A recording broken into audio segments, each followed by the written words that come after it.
Member number 001.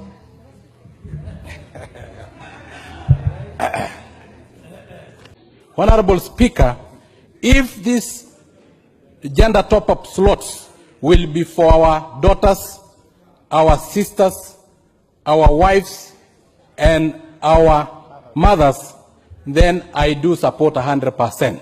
But then, if it is for the slave queens to slay their way into the National Assembly, to massage their way into the Senate, and slay their way into County Assembly, Honorable Speaker, then I do have some reservation. Honorable Speaker, what I expected, Honorable Speaker, was a mosaic representation of women, and that representation should have a representation of persons with disabilities, should have a representation of women who are youth, should have. The member will be held in silence. Honorable Speaker, protect me. Honorable Speaker, protect me. Proceed. Honorable Speaker, if there was 30% slot reserved for women with disabilities, 30% slot reserved for women who are youth, 30% slots reserved for women from rural areas, so that the remaining 10% then we can leave for those that I have mentioned earlier, Honorable Speaker, then, Honorable Speaker, I will have supported this bill. Honorable Speaker, we need also to empower our women to be able, because at the end of the day, Honorable Speaker, women are more than men in this country. We should also empower our women to recognize the power of a woman, so that they will be electing more women to this National Assembly and to the Senate and to the County Assembly, Honorable Speaker. So we have a way of empowering them, Honorable Speaker. And Honorable Speaker, protect me from Honorable Speaker. You will notice that I have ignored all of you because, you know, this is not the way to lead. Let the member say what he has to say. You don't have your time to say. Proceed.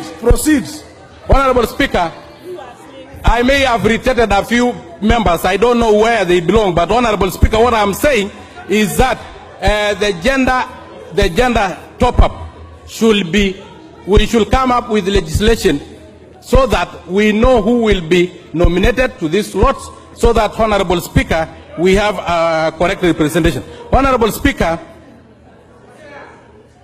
in the largest Democrat in this country, they have not also attained to that gender rule.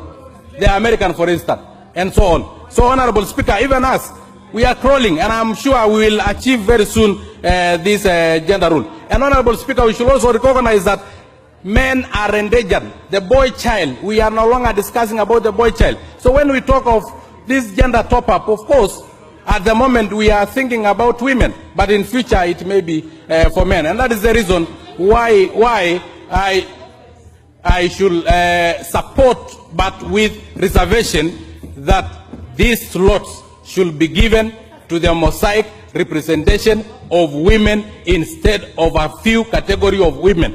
And if I'm supporting women with disabilities, why are you irritated? If I'm supporting women who are from rural areas, why are you irritated? If I'm supporting women who are youth, why are you irritated? Thank you very much, Honorable Speaker. And this bill is very nice, Honorable Speaker, and I support with reservation. Proceed. Honorable Speaker, I beg that you pen this discussion until a later date. You give us more time to peruse, so that we don't double charge our citizens, because they already have a very heavy burden on food prices and on taxes. We already tax them on fuel so that we can maintain our roads. Again, these toll stations, we have done away with them in, I think, 1990s. We don't need to see them in our roads in the current dispensation, because we must have a law of returning them back before we pass this regulation. Thank you very much, Honorable Speaker. Or we remove the taxes that we charge through fuel to maintain our roads. Thank you, Honorable Speaker. Proceed. Your Honorable Speaker, that is why I was seeking your guidance, because I know you are very intelligent, you are well informed, you are a mobile encyclopedia when it comes to the constitution. Well, shut up, Honorable Buddy. Don't. So I really do agree. Yes. Can you lower your... No, I cannot lower because I've seen Babu Owino. I cannot lower my crutches. I've seen Babu Owino around. And he can again run away with my legs, so I have to protect my legs today. You are protected by the Speaker, the Honorable Sankok. Mr. Speaker, if you can protect me. Just lower your... You'll protect me. Yes, you are protected. Thank you, Mr. Speaker. Thank you, Mr. Speaker. Very well. Proceed. On this treaty, may I first of all remind ourselves of the Treaty of May 7th, 1929 between the Great Britain and Anglo-Egypt Sudan. It was a very pathetic treaty that gave Egypt monopoly of all the waters of River Nile. And Madam Speaker, it is important for us to be able to be part of the waters that originate from East Africa, especially specifically in Kenya from Mau Forest, which is part of the county that I come from.